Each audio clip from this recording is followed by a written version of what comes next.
Good evening and welcome to part 3 of my 3-part series on careers in psychology.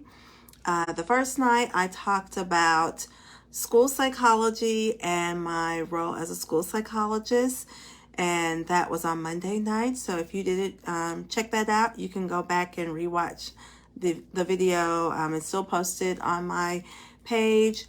Last night I talked about a little bit about clinical psychology in general, but primarily about careers as a psychologist with the military population, as a civilian.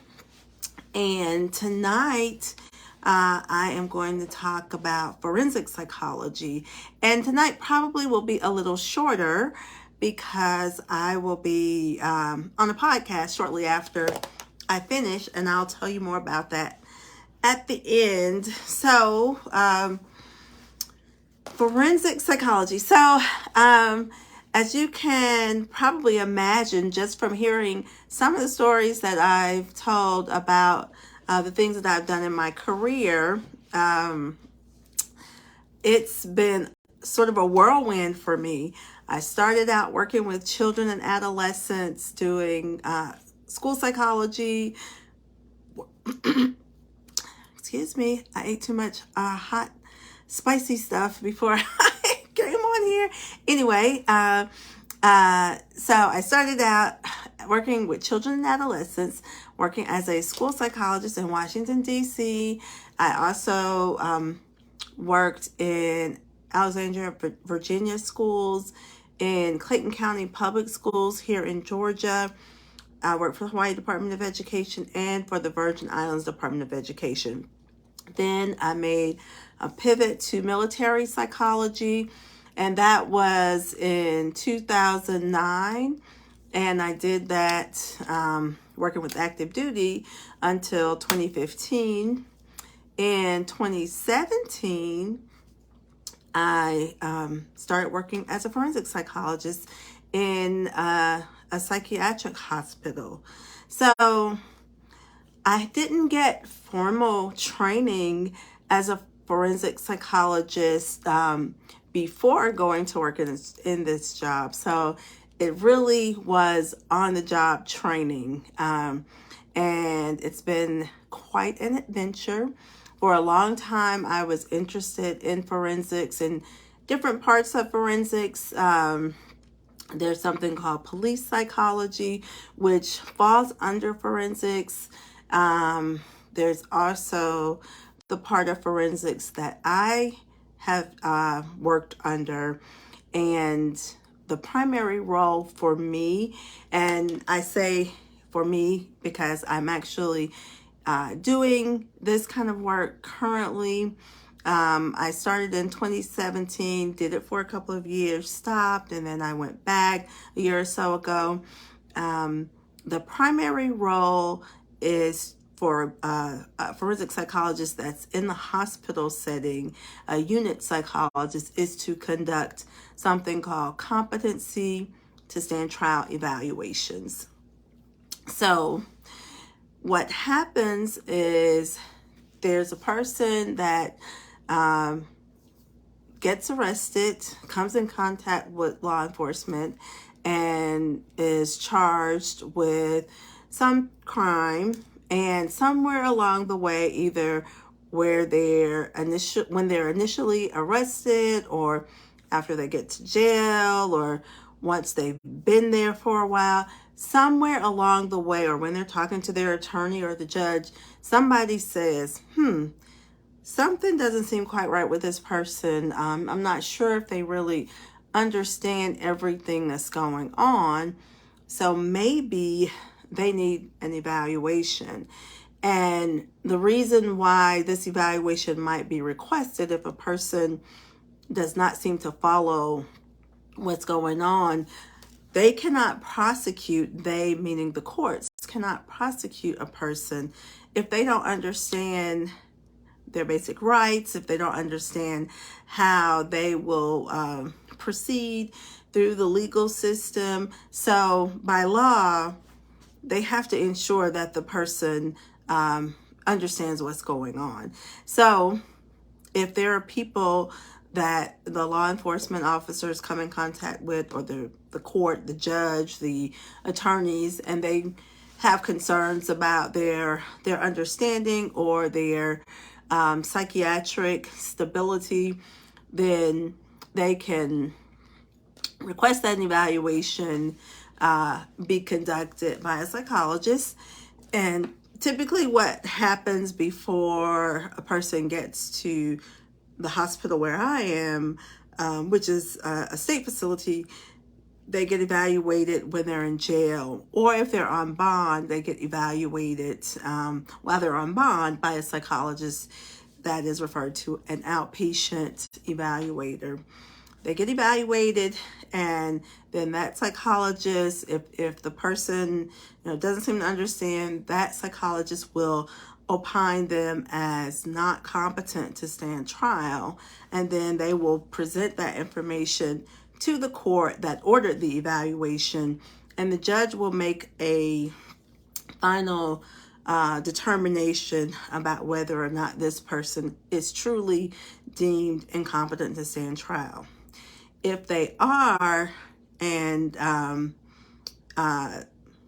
they're in the jail, they will typically be sent to one of the 5 state psychiatric hospitals here in Georgia. In Georgia, we have 5 in the major, I guess, kind of metropolitan areas, except for where I am. There's one in Atlanta, there's one in Augusta, there's one in Columbus, in Savannah, and I am in middle Georgia. So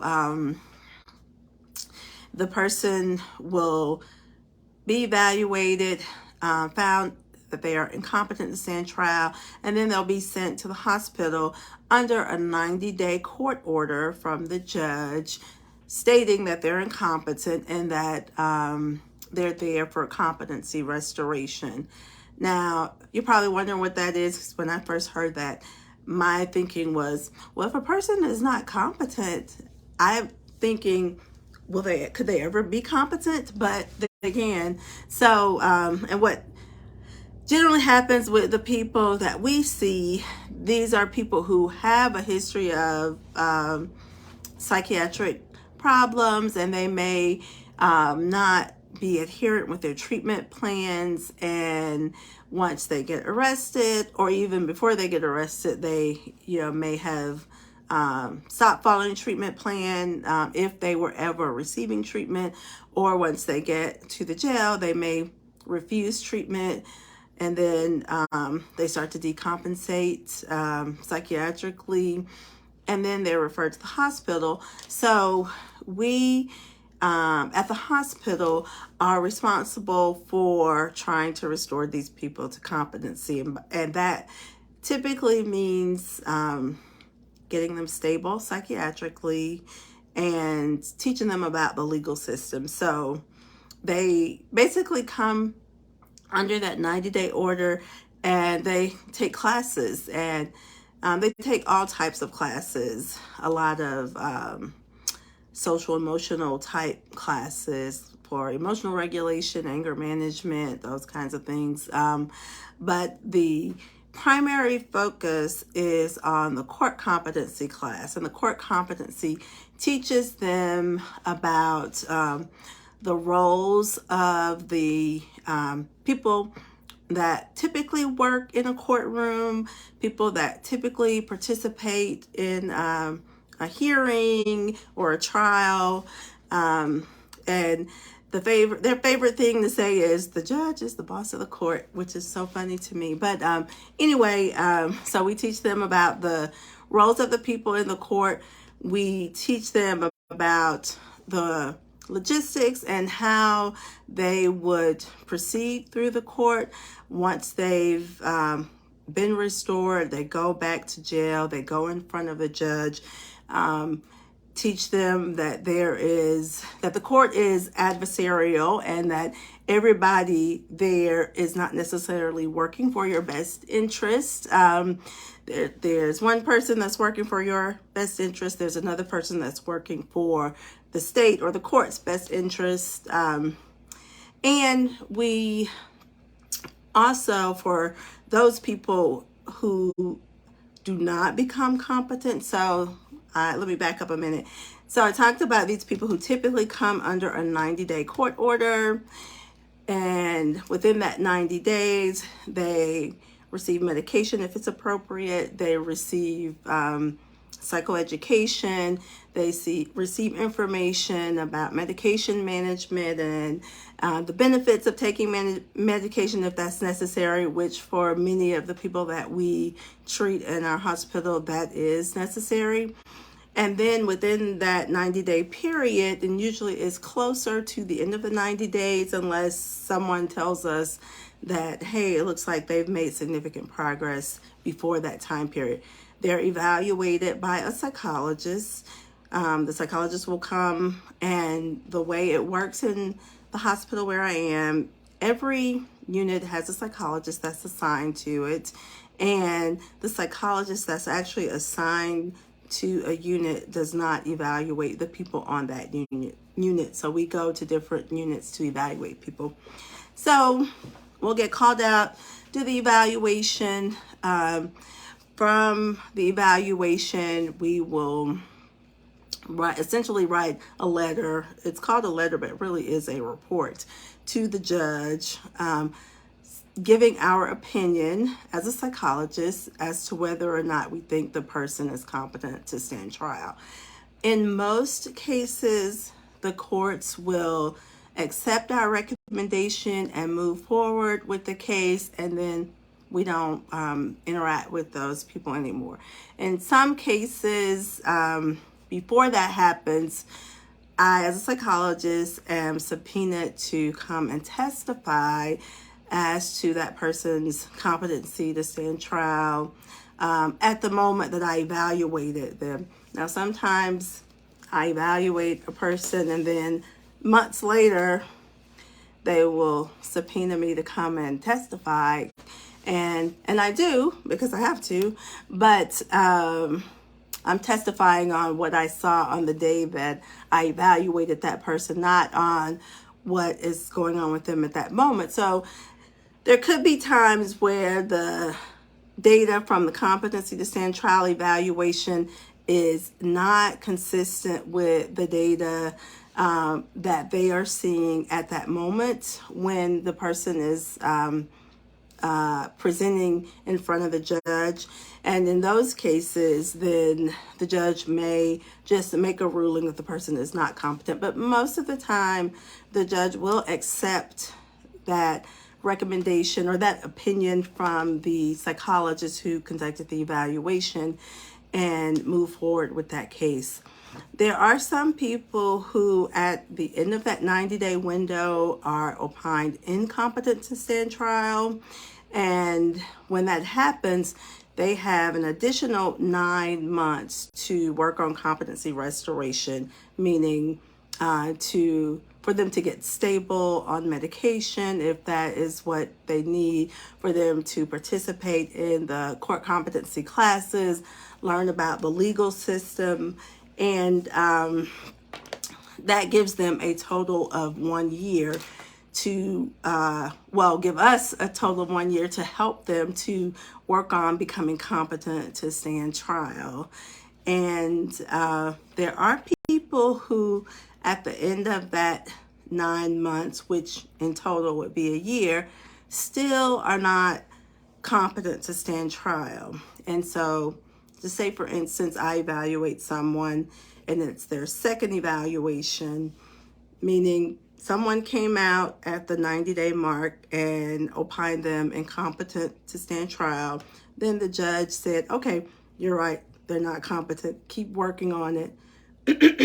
Then at the end of that 9-month period, which would be the end of a year, I go back and evaluate that person and they're still not competent to stand trial.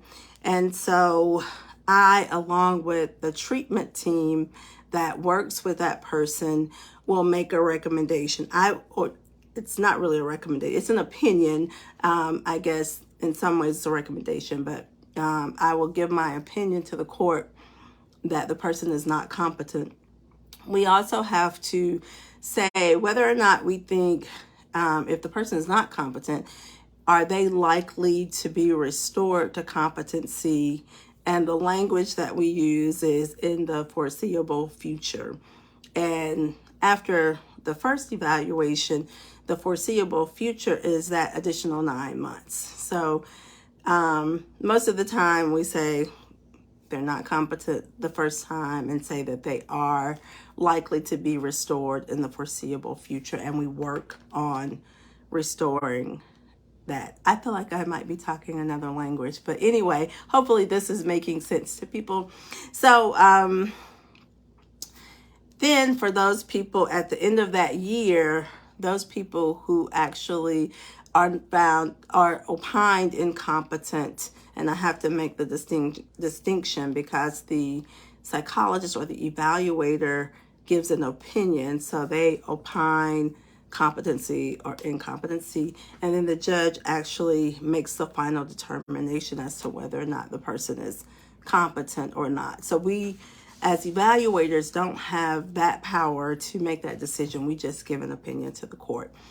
So if the second time they're opined incompetent, we say that they will not be restored in the foreseeable future, and we will ask for the court to civilly commit the person, meaning commit them to the hospital until they are able to safely return to the community.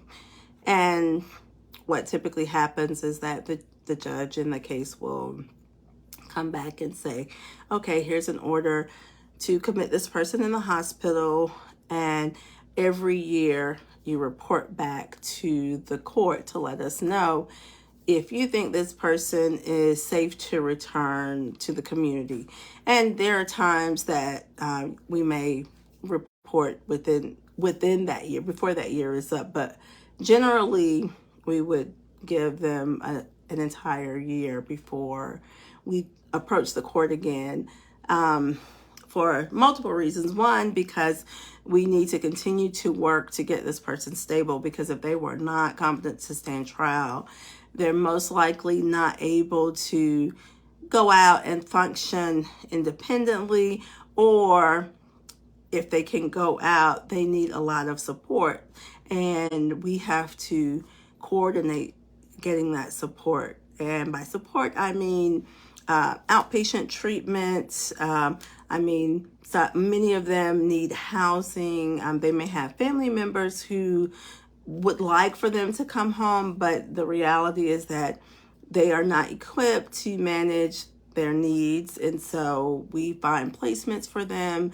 where they can have adequate supervision, and they can be monitored to make sure that they are actually actively engaged in treatment. Sometimes, typically that is ordered. That's a requirement before a judge will allow a person to be discharged back into the community from a psychiatric institute, a forensic psychiatric institute.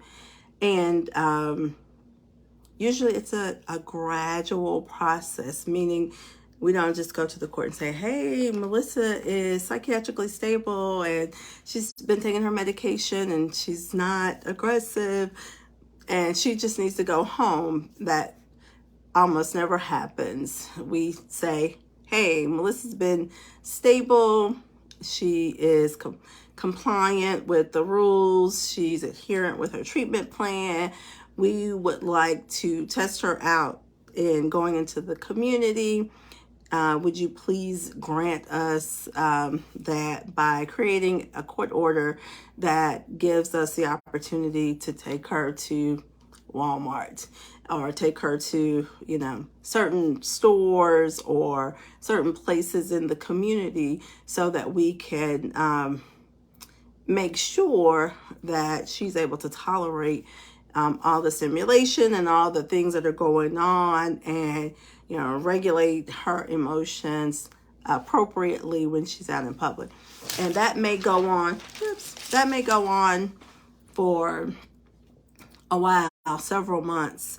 And while that is going on, that basically is supporting our case to say this person is ready to leave the hospital. But simultaneously, there will be a person, generally it's our social worker that's a part of the treatment team, who will be looking for different placements. And unfortunately, there are not a lot of placements with vacancies, and so sometimes it can take a while to find a placement that would be appropriate for that person's particular needs, and that would even be in an area that would be accessible to the family, because sometimes that is something that is taken into consideration. I mean, many times it is, but sometimes, we have to just look at places where there are openings so that we can transition the person, and then the family just has to commute to see the person in the facility where they're living when they leave the hospital. And there are some people who end up staying in the hospital for very long periods of time. There are some people that, after that year, they're ready to transition out. There are even some people within that year who we may present to the court for discharge, or for day and overnight visits to places that are potential homes for them. And my role as a psychologist in that process for those people who are potentially going to transition out of the hospital is to conduct something called a violence risk assessment. Because ultimately, a person gets committed to a psychiatric hospital because they either can't take care of themselves because of developmental disabilities, and not able to care for their own daily needs, and or they may be at risk for harming themselves or someone else. And so the court is very concerned about safety, and particularly if it's a person who had a charge that was violent in nature, the charge that got them into the hospital, if it was violent in nature, and if they have a history of violent behavior, then the court is very interested in knowing, what is the likelihood of this person going into the community and being aggressive or being dangerous, either to other people or to themselves. And so as a psychologist, for those people who are more long-term patients, and we don't call them patients, we actually call them individuals, but for the purposes of this video, I'm going to say patients just because it may not make sense to people if I say the individuals. It may be confusing. So patients that are more long-term, who will potentially be transitioning out of the hospital, it is the role of a psychologist to conduct a violence risk assessment. And that involves looking at their history of charges, and like the level of seriousness. Are they misdemeanors? Are they felonies? Are they violent? What level of violence? And we also look at what's going on currently or within the past year since they've been in the hospital, as far as their aggressiveness and their compliance and their adherence to their treatment plan. And we make some, I don't want to use the word prediction, but for lack of a better word, we are making some sort of predictions or educated guesses that are informed by the data, meaning, what's happened in the past, what's happening currently, and within the recent past, in the past year, and also looking at history from childhood, if there are people that could provide collateral information, family members. We will incorporate that information into our assessment. And then from there, we consult with the rest of the treatment team, which consists of a psychiatrist or a psychiatric nurse practitioner, a social worker, behavioral health counselor. We have a lot of variations of nurses. We have the nurse supervisor. We have the I guess she's a head nurse or the charge nurse, and we also have LPNs. But the LPNs actually are typically not a part of the treatment team, and the people who sit most closely with the patients are referred to as FSTs or forensic service technicians. We also have them participate in treatment team, and then the psychologist will bring that data from that risk assessment to the team, and we will discuss it, and then we will make a recommendation about whether or not the person continues to meet the civil commitment criteria, meaning are they at imminent risk of hurting themselves or someone else? Are they not capable of taking care of themselves, like independently without any major support? And then as a psychologist, I will write a letter to the judge and say, hey, it's been a year since Melissa came here. Over that year, this has happened. She's been diagnosed with this disorder or condition, and she's prescribed this medication, and these her psychiatric symptoms or her behaviors have been stable for X amount of time, and based on that, we don't think she meets the criteria to be here in the hospital anymore. So we would like for you to grant us an opportunity to take her out in the community to see how she does, and eventually take her to potential placements for visits, either just for a few hours or overnight. And usually the judge will just send an order. Sometimes there will be a hearing, and the judge will request that the psychologist come to present that information in person, basically. And usually that happens if the judge has questions about the situation. And let's see. So those are really the two primary things that I do as a unit psychologist doing forensic work.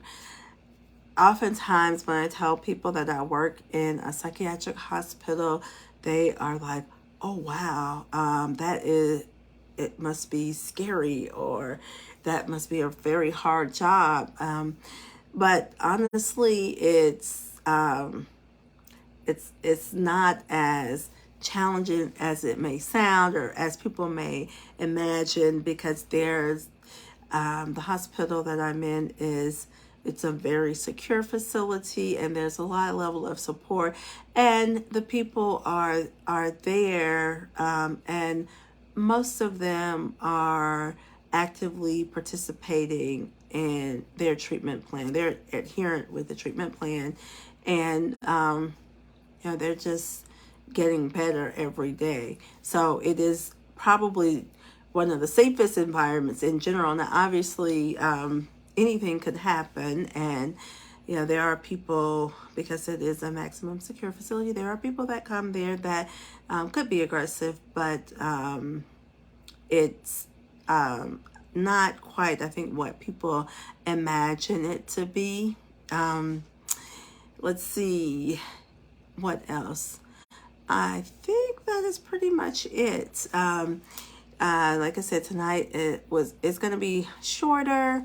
The primary roles of a forensic psychologist and inpatient forensic psychologist, because we do have outpatient forensic psychologists who go to the jails to conduct evaluations, or go out other places in the community to conduct competency to stand trial evaluations. But within a hospital setting, the primary responsibility is conducting a competency to stand trial evaluation for the purposes of the court after a person has come under a 90-day court order.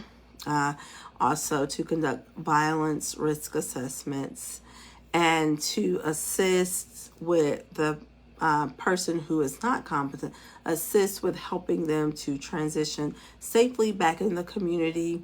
There are some occasions where, and I actually have only done one of these, where we may have to conduct something called a criminal responsibility evaluation.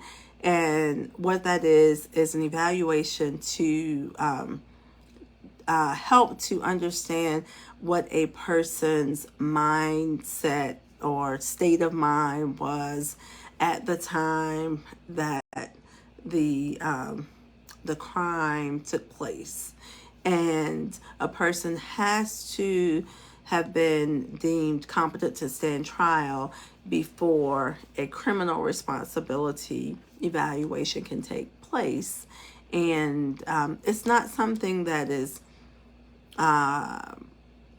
ordered very often, but there are times where, and a lot of times, a criminal responsibility evaluation is ordered because the defense attorney is considering looking at not guilty by reason of insanity plea.